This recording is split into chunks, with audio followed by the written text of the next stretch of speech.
आखाती देशातील युद्धजन्य परिस्थितीच्या झळा आजही देशवासियांना बसत असल्याचं दिसून येत आहे। राज्यात एकीकडे पेट्रोल आणि डिझेलची कमतरता जाणवत असून अद्यापही पारगुती गॅससाठी सर्वसामान्यांना रांगेत उभे राहावे लागत आहे।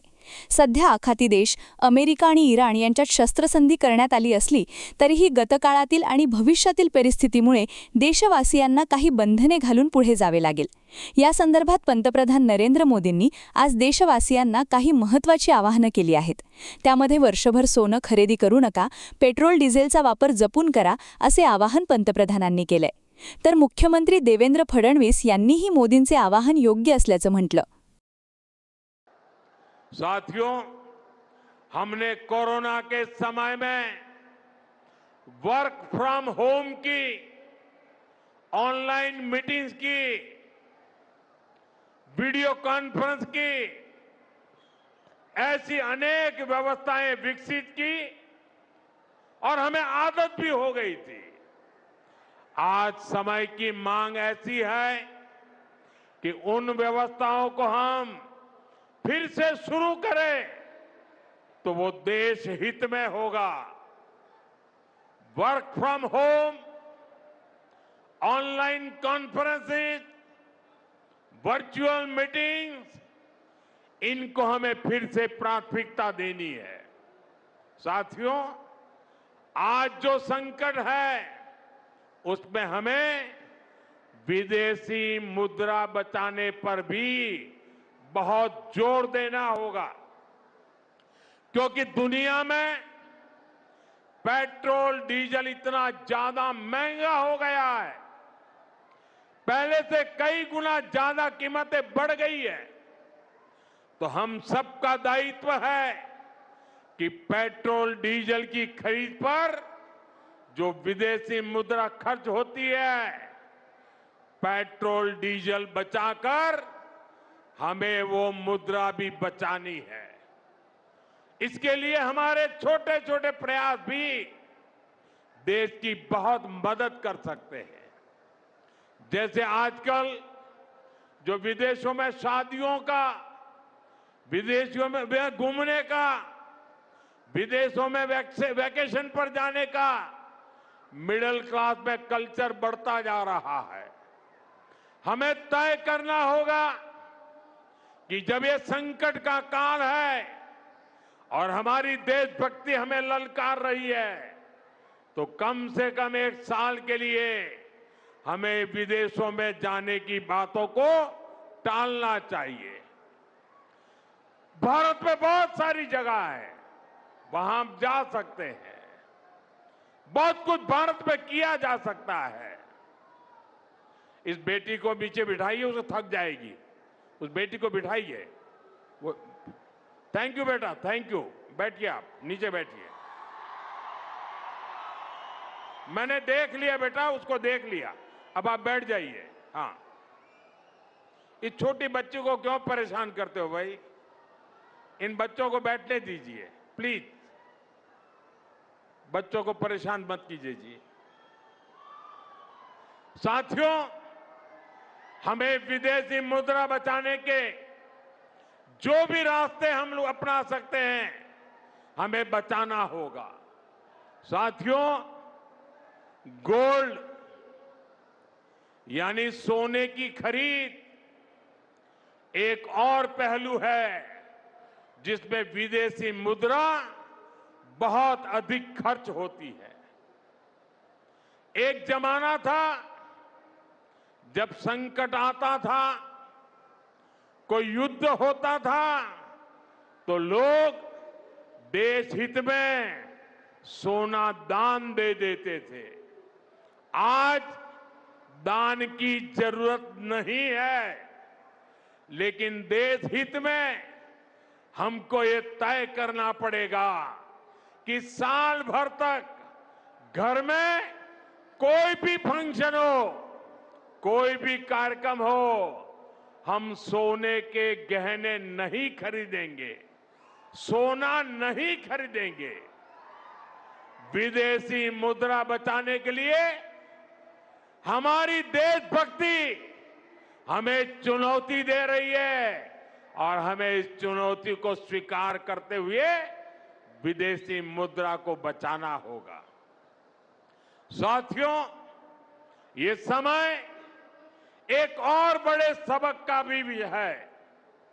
एक समय था जब हम कॉपर एक्सपोर्ट करते थे, लेकिन आज भारत के सामने स्थिति ऐसी बन गई कि अब हमें कॉपर को भी इंपोर्ट करना पड़ता है। हमारे देश में हड़तालें करवाकर कॉपर प्लांट्स को ठप करवा दिया गया और अब हालत ये हो गई कि हमें कॉपर बाहर से मंगाना पड़ता है और उसमें विदेशी मुद्रा खर्च होती है। इसलिए मैं ऐसे सभी श्रमिक समूह मजदूर संगठनों से भी कहूंगा कि हमें ऐसी बातों का जरूर ध्यान रखना चाहिए। भारत को आत्मनिर्भर बनने से जो भी कदम रोकते हैं उनमें हमें दूरी बनानी होगी और जो लोग ऐसी साजिशों में जुटे हैं उन पर भी कड़ी नजर रखनी होगी। मैं देश की अदालतों से भी आग्रह करूंगा कि ऐसी स्थिति आने पर देश हित में हमें कोई ना कोई रास्ता निकालने की तरफ बढ़ना चाहिए।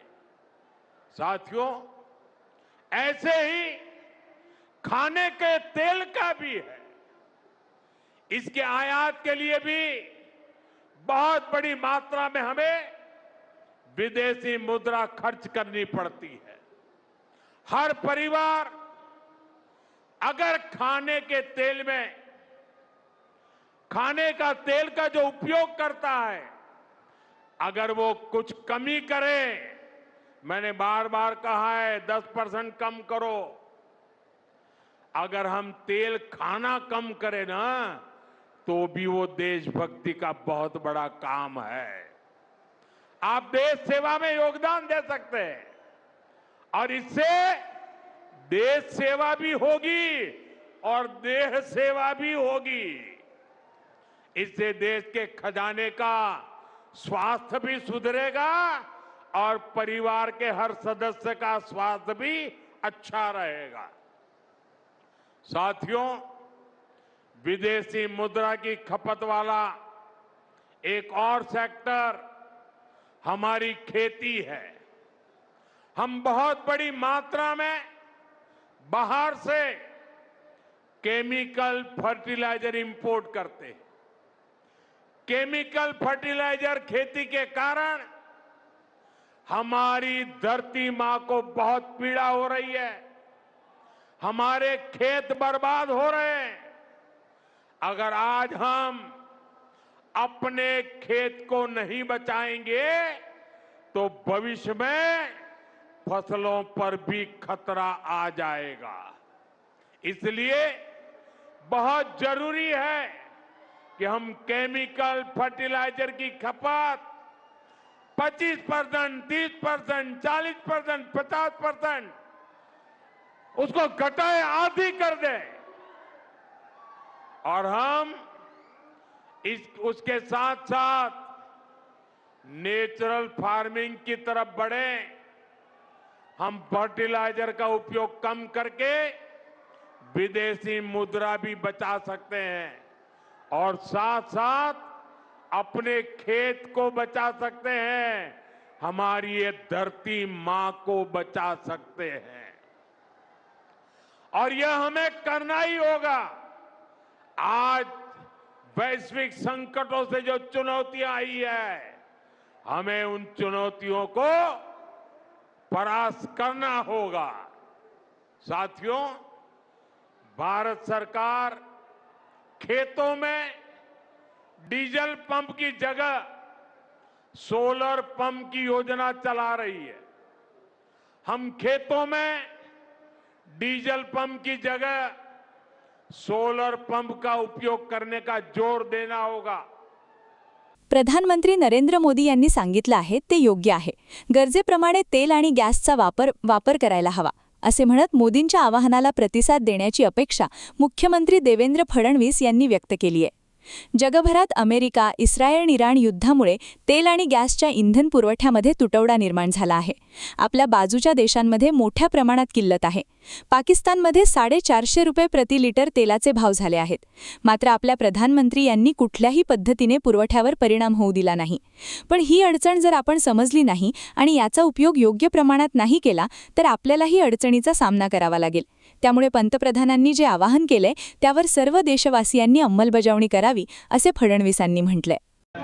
देखिए, हम सभी लोग जानते हैं कि दुनिया में